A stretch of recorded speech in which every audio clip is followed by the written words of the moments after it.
So yes, we have been maintaining a bullish stand, but tactically I have a slightly different opinion, in the sense that I believe that 11,960, 12,000 zone would be a tough level for the markets to cross or clear in the first instance.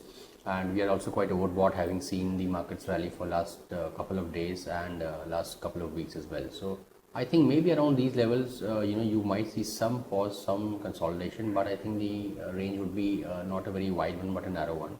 11,840, 850 in the downside to about 12,000 is what I'm looking at, and eventually we'll break on the upside, get past 12,100 as well. So positive stance, but I would want to buy slightly on declines, especially when it comes to indices.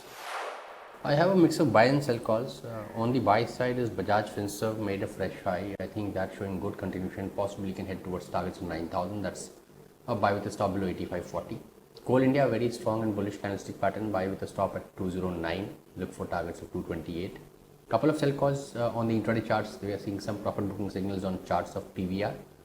So sell with a very tight stop at 1760. Look for a mild decline to about levels of 1700, and similar setup is happening on charts of Maruti, which can be sold with a stop at 7490 for targets of 7300.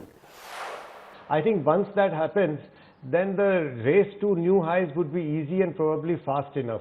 Now I cannot predict whether it will happen today or tomorrow or next week, but it should. So the trade is that you should be long at least in part of your position always, and buy on dips. You know, yesterday we had that 60-point dip. We are having it every day. So the markets are giving us a running correction, which means an intraday dip rather than a end of day, lower close. Well, I have mid caps for buying, which is now the pattern.